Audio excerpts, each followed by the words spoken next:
Welcome back, Sports Tonight on Channels Television. We're taking a look at the 2018 Youth Olympic Games, and we're discussing golf at the event. Not just golf, we also gave you Team Nigeria updates, but I'm still hoping we get to hear from Jordan Thompson. He's just 15 years old and is representing Nigeria in the male individual event for golf on day one when it all started. And you saw him right there saying off. Jordan did 101 shots. He didn't like it.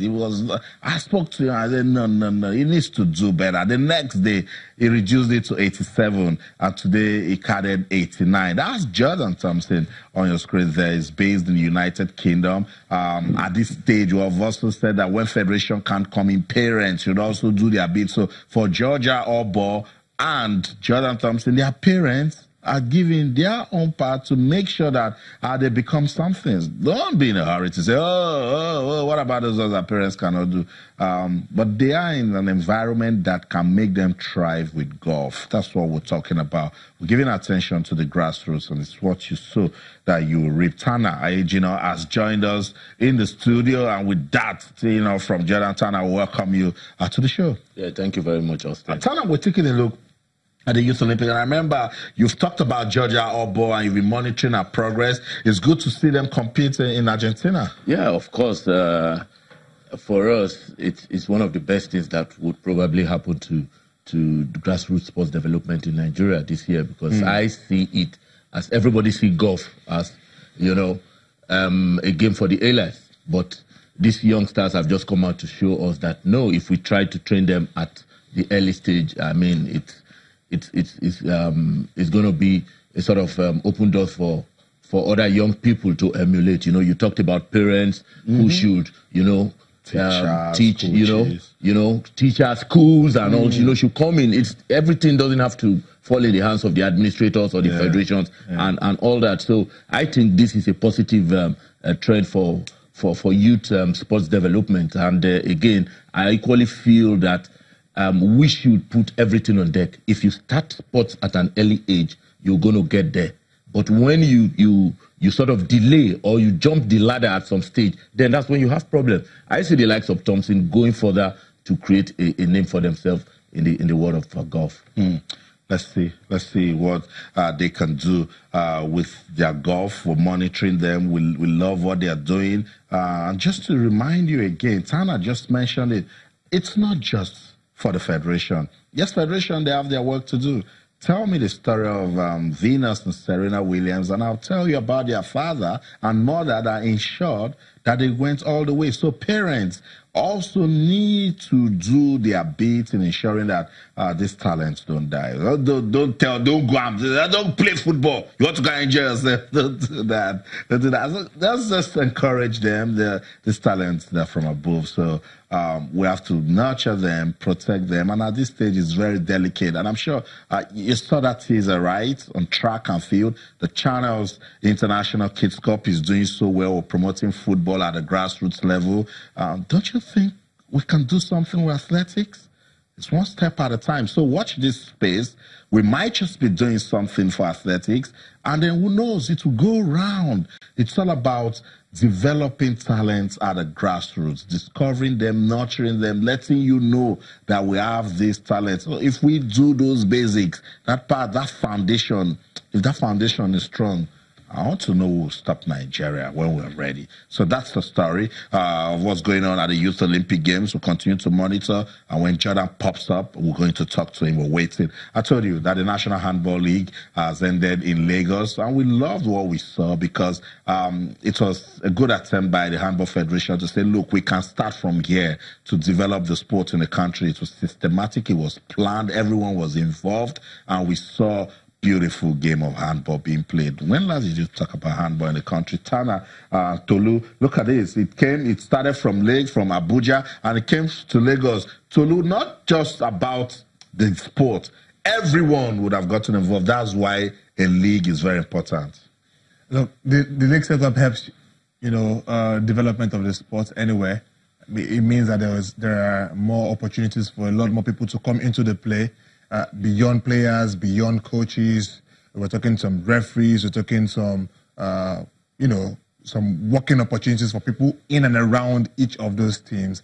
And that is what sport do generally. It creates avenue for every kind of human being in the world to put in and do their own bit at one point or the other. So look at the level of organization. Before now, we don't get to talk a lot about handball. That's the last time and all of a sudden, and all of a sudden, we are talking about, and not just talking about it, we are having it on TV. And it's interesting. A lot of people know what handball is.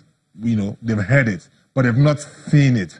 And we're getting to a level where it's growing.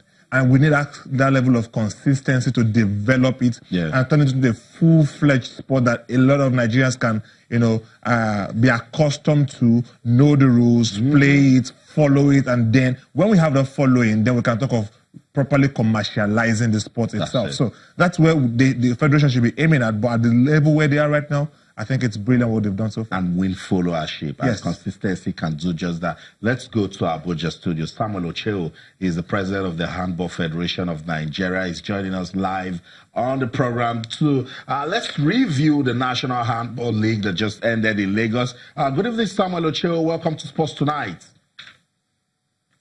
Good evening, Austin. How are you? I'm awesome tonight. Good to have you on the show. I had you in the studio, I can't remember, a long time ago. You talked about the league. It's good to see that the league has come and it has ended. What lessons did we get out of it in terms of using it to develop handball in the country?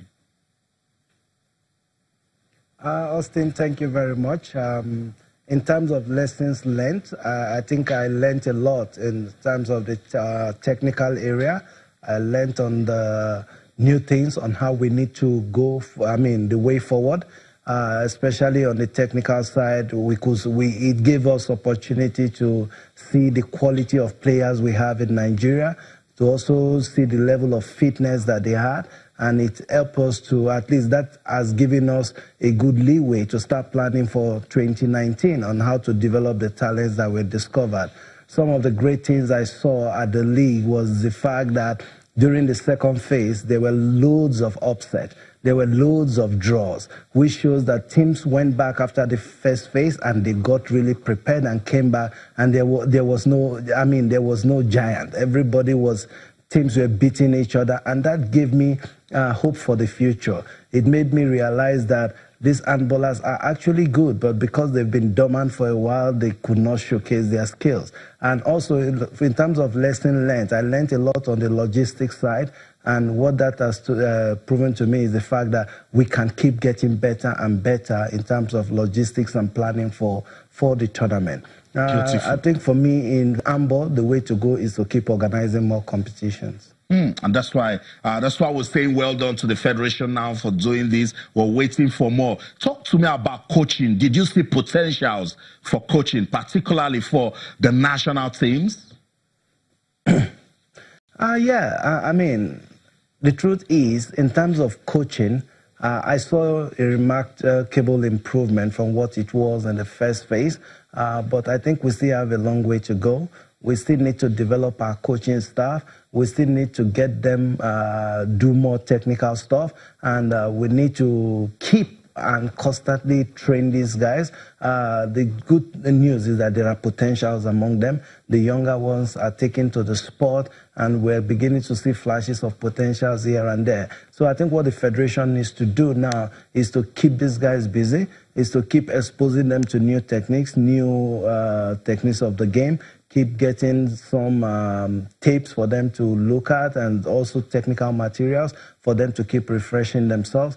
And one thing I told the coaches is that they need to go on the IHF website. There is a coaching education platform on the website, and they can constantly keep updating themselves. They don't need to wait for HFN to organize any program before they update themselves. And we'll also try our best to expose them to the modern techniques via bringing in coaches from the IHF to come and assist us with the technical areas. Beautiful, beautiful. Let's talk about the need to take handball to the grassroots, because now we've talked about it in Abuja, we've talked about it in Lagos. It has to go nationwide. What is the Federation doing to take handball around the states? Well, for us, grassroots is our major focus area.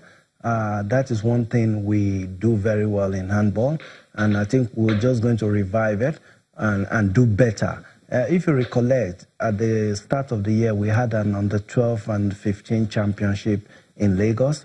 You saw the talent that we're on display. What we'll try to do better is to ensure that we continue with that on the 12, on the 15, also other age grades like under 18, under 21. We want to go back to secondary school. We're already in talks with people to see how we can develop a secondary school game. It's so much in our focus. And in 2019, we're looking at doing talent development centers across the 6 geopolitical zones of the country. We're taking this very serious.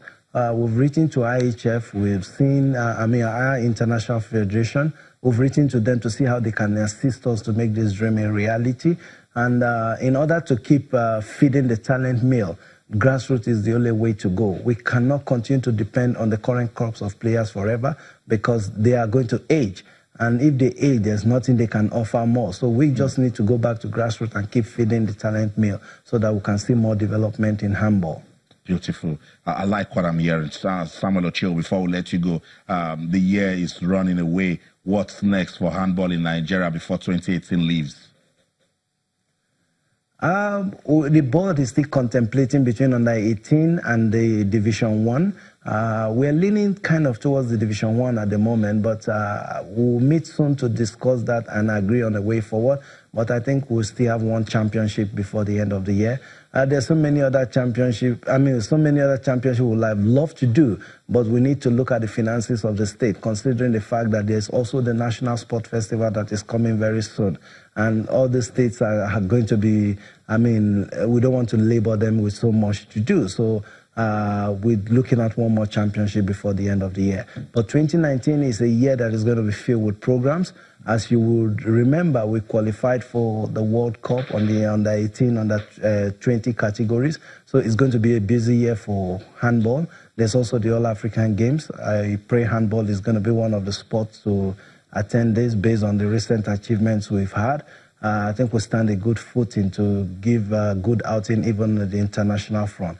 And with the league producing more younger players, we believe that we are just starting. Let me leave it at that. Thank you so much, Samuel Ochil, for your time. I want to wish you and your board all the best as you work towards developing handball in Nigeria. Thank you. So that's it, the president of the Handball Federation of Nigeria, Samuel Ochil.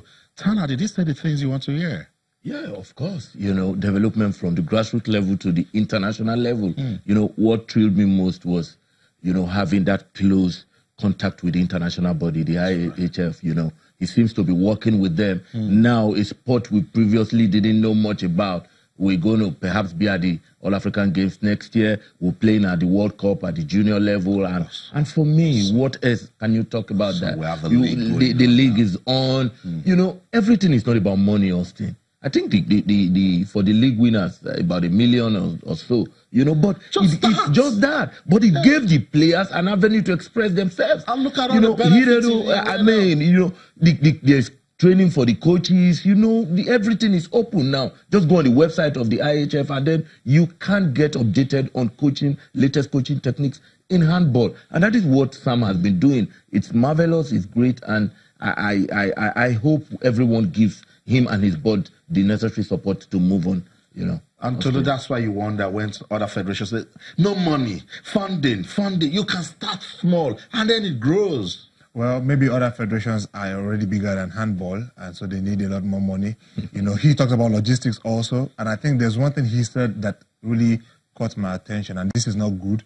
It looks like a dependence on state governments at some level.